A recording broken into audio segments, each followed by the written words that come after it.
اعوذ باللہ من الشیطان اللعین الرجیم بسم اللہ الرحمن الرحیم السلام علیکم ورحمۃ اللہ وبرکاتہ۔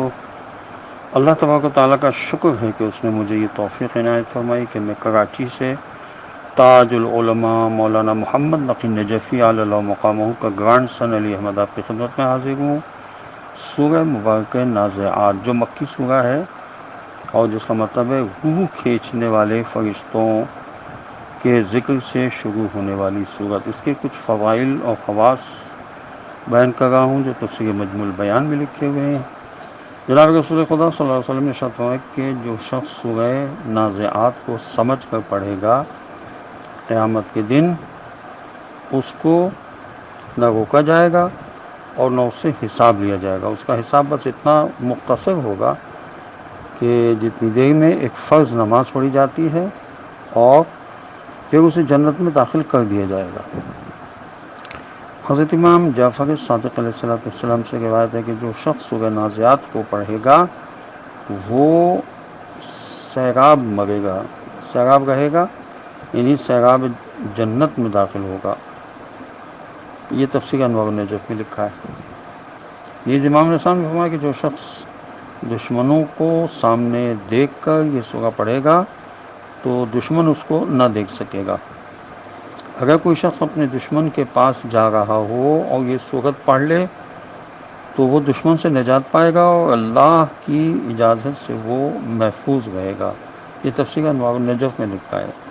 خواص القرآن میں لکھا ہے کہ جناب رسول خدا صلی اللہ علیہ وسلم نے ارشاد فرمایا کہ جو شخص سورہ نازعات کو پڑھے گا وہ اللہ کے عذاب سے محفوظ رہے گا اور اللہ قیامت کے دن ٹھنڈے جام سے اس کو سیراب کرے گا۔ اگر دشمنوں کے سامنے پڑے گا تو دشمن ٹل جائیں گے۔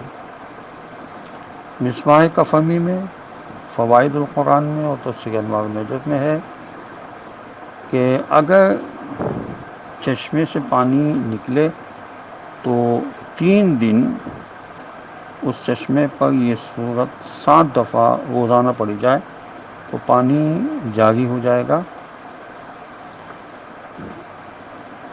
یعنی اگر چشمے سے پانی نہ نکلے تو 3 دن اس چشمے پر یہ سورت 7 دفعہ روزانہ پڑھی جائے تو پانی جاری ہو جائے گا۔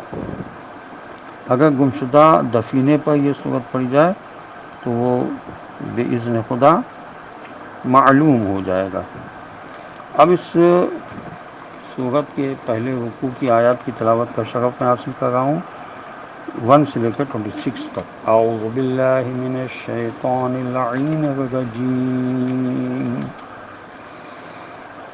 بسم اللہ الرحمن الرحیم۔ شروع کرتا ہوں اللہ کے نام کی مدد مانگتے ہوئے جو سب کو فیض و فائدے پہنچانے والا، بے حد مسلسل رحم کرنے والا ہے۔ نمبر 1، والنازعات غرقا، قسم ان فرشتوں کی جو جسم کے اندر ڈوب ڈوب کر روح کھینچتے ہیں۔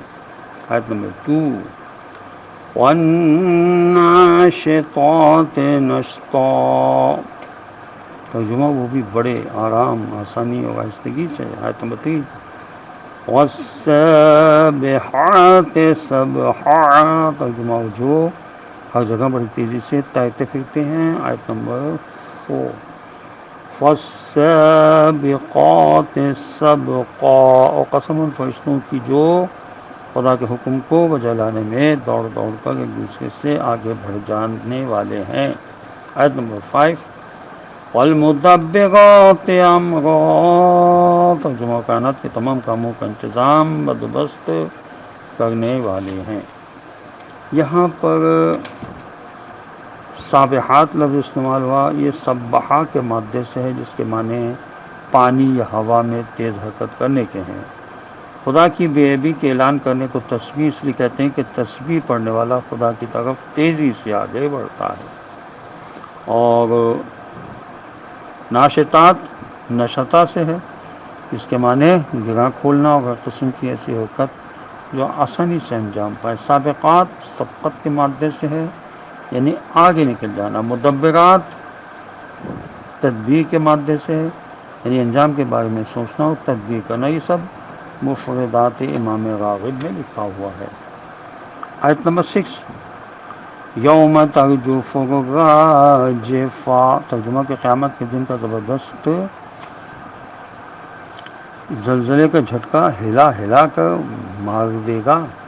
آیت نمبر 7، تتبعها الرادفہ، ترجمہ اس کے پیچھے ایک اور سخت ہنگامے اور مصیبت والا جھٹکا پڑے گا۔ آیت نمبر 8، قلوب یومئذ واجفہ، ترجمہ اس دن کچھ دل تو خوف سے کانپ رہے ہوں گے۔ آیت نمبر 9، ابصارها خاشعہ، ترجمہ ان کی نگاہیں جھکی اور سہمی ہوئی ہوں گی۔ آیت نمبر 10، یقولون ائنا لمردودون فی الحافرہ، ترجمہ یہ وہ احمق ہوں گے جو کہتے ہیں کہ کیا واقعی ہم پلٹا کر پہلی صورت میں واپس لائے جائیں گے۔ آیت نمبر 11، اَإِذَا كُنَّا عِظَامًا نَخِرَةً، ترجمہ کیا جب ہم پرانی کھوکھلی ہڈیاں بن چکے ہوں گے تو پھر زندہ کر کے دوبارہ لائے جائیں گے۔ آیت نمبر 13، قالوا تلک اذا کرۃ خاسرہ، ترجمہ یہ کہتے ہیں کہ اگر ایسا ہو گیا تو ہماری وہ واپسی تو بہت نقصان والی ہوگی۔ آیت نمبر 13، وَإِنَّمَا هِيَ زَجْرَةٌ وَاحِدَةٌ، ترجمہ حالانکہ وہ واپسی تو اتنی آسان سی بات ہے کہ بس ایک زوردار ڈانٹ پڑے گی۔ آیت نمبر 14، وَإِذَا هُمْ بِالسَّاہِرَةِ، ترجمہ تو یکایک یہ سب کے سب ایک کھلے ہوئے میدان میں کھڑے ہوں گے۔ آیت نمبر 15، هل اتاک حدیث موسیٰ، ترجمہ قیامت کے دن انکار کا انجام سمجھنے کے لیے کیا تمہیں موسیٰ علیہ السلام کے قصے کی خبر پہنچی ہے۔ آیت نمبر 16، اذ ناداہ ربہ بالوادی المقدس طویٰ، ترجمہ وہ جب ان کے پالنے والے مالک نے انہیں طویٰ کے مقدس وادی میں پکارا تھا۔ آیت نمبر 17، اذهب الى فرعون انه طغى، ترجمہ کہ فرعون کی طرف جاؤ، واقعاً اس نے بڑی بغاوت اور سرکشی کر رکھی۔ آیت نمبر 18، وَقُلْ هَلْ لَكَ إِلَىٰ أَن تَزَكَّىٰ، ترجمہ اس سے پوچھو کہ کیا تجھے پاکیزگی کا راستہ اختیار کرنا منظور ہے۔ آیت نمبر 19، وَأَهْدِيَكَ إِلَىٰ رَبِّكَ فَتَخْشَىٰ، ترجمہ اور کیا میں تجھے تیرے پالنے والے مالک کا راستہ دکھاؤں تاکہ تو اس سے ڈرے۔ آیت نمبر 30، فَأَرَاهُ الْآيَةَ الْكُبْرىٰ، پھر موسیٰ علیہ السلام نے اس کو ہماری ایک بڑی نشانی بھی دکھائی۔ آیت نمبر 21، وَكَذَّبَ وَعَصَىٰ، ترجمہ مگر اس نے بری طرح جھٹلا دیا اور کہنا نہ مانا۔ آیت نمبر 22، ثُمَّ أَدْبَرَ يَسْعَىٰ، ترجمہ پھر پلٹ کے چال بازیاں، مکاریاں اور بدماشیاں بھی کرنے لگا۔ آیت نمبر 23، وَحَشَرَ فَنَادَىٰ، ترجمہ پھر اس نے لوگ جمع کر دیے اور پکارا۔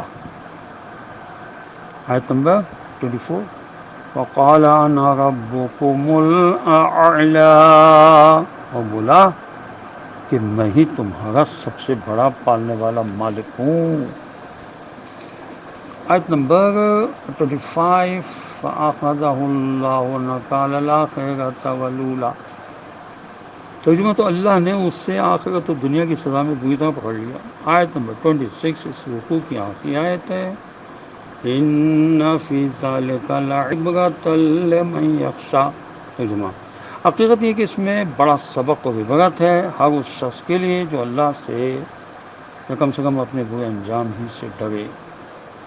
یہاں کچھ الفاظ کے معانی اور مطالب بیان کیے جاتے ہیں جو لغات القرآن نعمانی میں لکھے ہیں، جیسے الاولیٰ، یہ آخر کے مقابلے پر آیا ہے، اس کے معنی ہے دنیا، یعنی آخرت سے پہلے۔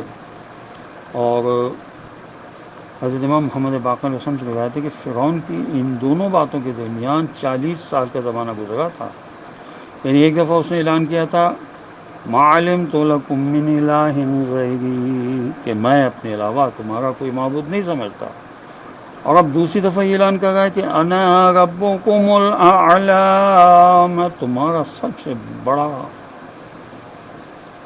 اور بلند پروردگار ہوں۔ ان دونوں کے درمیان 40 سال کا فاصلہ تھا۔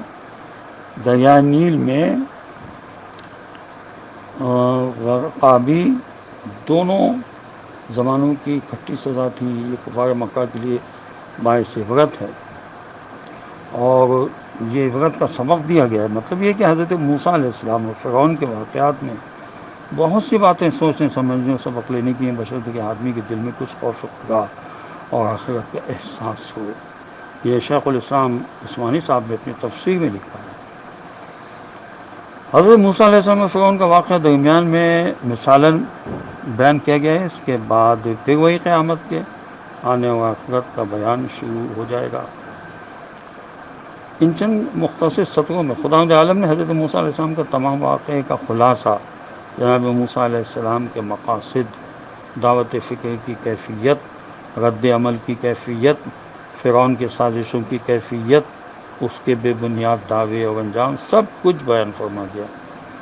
غرض اس آیت میں ہمارے نبی ختم مطلب صلی اللہ علیہ وسلم کے لیے تسلی کا پیغام ہے، اور کفار کے لیے تنبیہ ہے کہ اگر انہوں نے پچھلے منکروں کے واقعات پر غور نہ کیا اور ان سے سبق نہ سیکھا تو پھر ان کا انجام بھی فرعون والا انجام ہوگا۔ خداوند عالم کی بارگاہ میں دعا ہے کہ پروردگار ہمیں قرآن پڑھنے، سمجھنے اور اس پر عمل کرنے کی توفیق نصیب کرے، اور وارث قرآن حضرت امام زمانہ عجل اللہ تعالی فرج شریف کا اجل ظہور ہو، اور خداوند عالم ہمیں ان کے اعوان و انصار میں شامل ہونے کی توفیق نصیب کرے۔